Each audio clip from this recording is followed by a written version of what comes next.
Hello मेरे प्यारे रसगुल्लो, कैसे हैं आप सब। एक बार फिर से स्वागत है आपका हमारे चैनल क्लियर साइंस में। और मेरे बाबू रसगुल्लो, आज हम बात करने वाले हैं क्वेश्चन 15 की। ठीक है, तो आइए देखते हैं 5.2 का 15 क्वेश्चन क्या कह रहा है।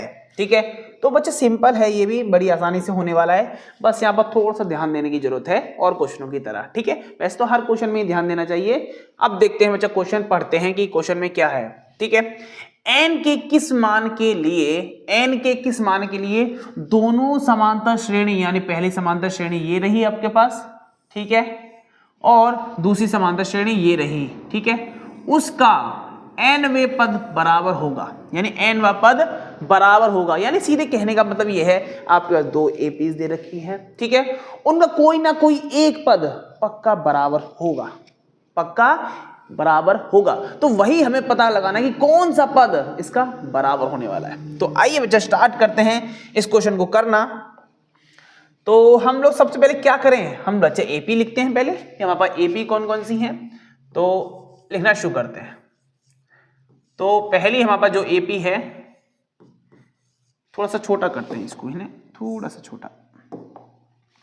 तो पहली एपी बच्चा हमारे पास क्या है, 63 है, फिर 65 है और लास्ट में 67 है। लास्ट नहीं बोलेंगे बच्चा इसको, ठीक है, ये बात क्लियर है। तो सर इसमें एक बात और, जब हम ये निकालेंगे n, तो भैया फॉर्मूला कौन सा लगेगा, a plus n minus 1d वाला।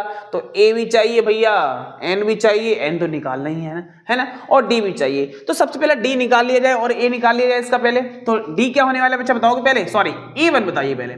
यानी प्रथम पद क्या होगा, a1 इज इक्वल टू 63, ठीक है। इसी तरीके से a2 क्या रहेगा बच्चा, वो हमारे पास रहेगा 65। तो d यानी सार्वंतर बता दीजिए बच्चा, 65 माइनस 63, तो क्या हो गया हमारे पास 2। तो यानी हमने सार्वंतर भी निकाल लिया।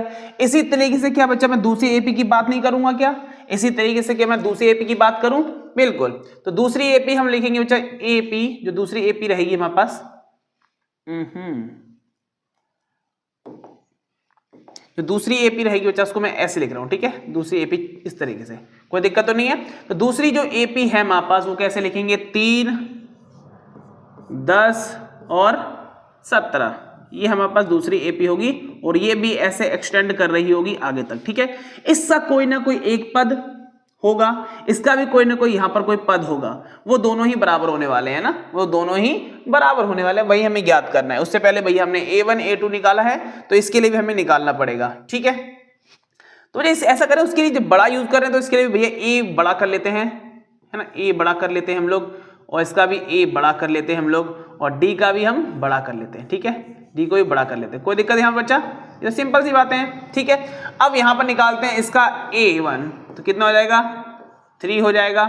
फिर a2 कितना हो जाएगा बच्चा, a2 हमारे पास कितना हो जाएगा 10 हो जाएगा। इसी तरीके से सार्वंतर यानी d निकालोगे तो क्या निकलेगा, a2 माइनस क्या रहेगा बच्चा a1, तो कितना है हमारे पास 10 माइनस 3 बराबर 7, यानी सार्वंतर यानी इनके बीचों का अंतर कितना मिलेगा हम लोगों को, 7 मिलने वाला है, ठीक है। तो दोनों एपीस के बारे में समझ आ गया। अब हम चेक करते हैं जो हमें चाहिए, ठीक है, जो हमें चाहिए वो हम निकालने की कोशिश करते हैं। क्या निकालना है बच्चा हम लोग को, हमें निकालना है कि n निकालना है ना, वो दोनों के लिए बराबर हो, जो है ना, एक ऐसा n रहेगा जो कि दोनों में बराबर रहने वाला है। तो हम चेक करते हैं, हम कैसे करेंगे बच्चा। सबसे पहले आप मानिए ये बात कि माना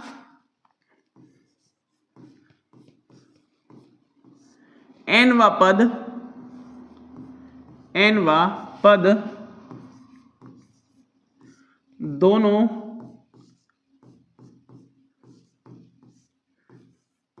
एपी में बराबर होगा,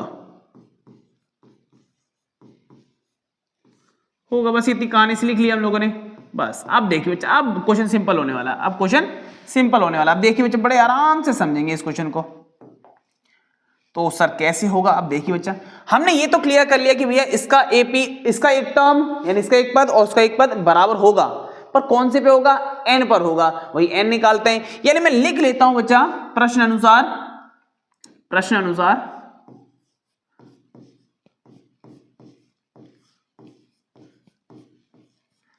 क्या लिखूंगा बच्चा, मैं लिख सकता हूं कि भैया बड़ी जो एपी रहेगी उसकी कोई ना कोई एक पद वो बराबर होगा बच्चा, सॉरी, इसका कोई एक पद बराबर होगा दूसरी एपी का कोई पद बच्चा सेम रखा है एन और एन, है ना, बस एपी चेंज की है, याद रखना बच्चा, एपी पहले की एपी का एनवा पद, दूसरी एपी का एनवा पद बराबर होगा, इसको समझने की बात है, ठीक है।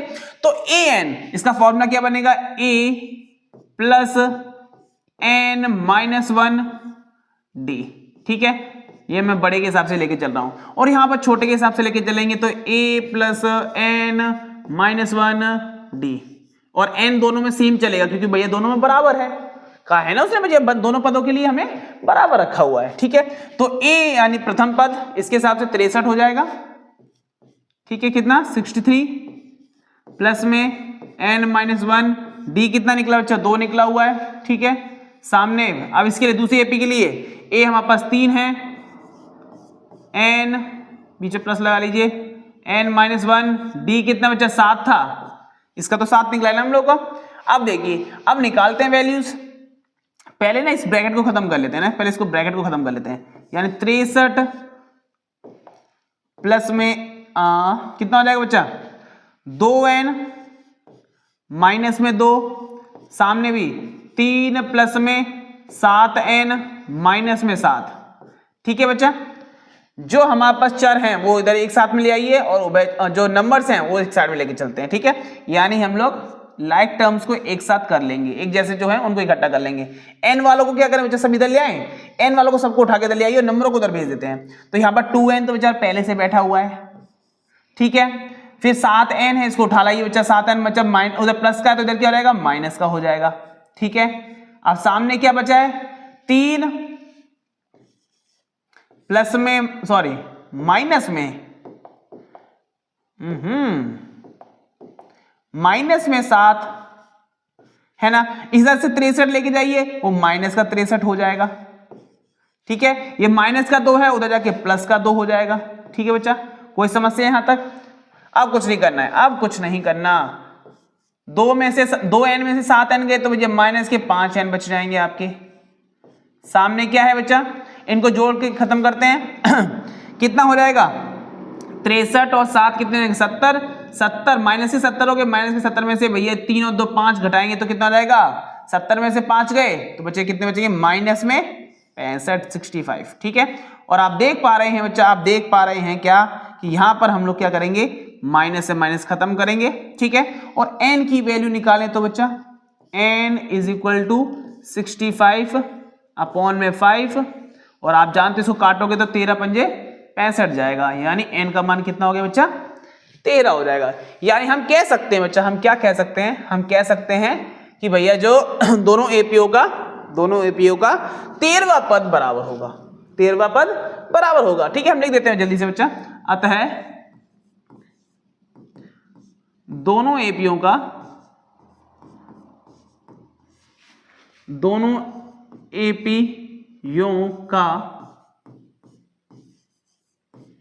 13वां पद बराबर होगा।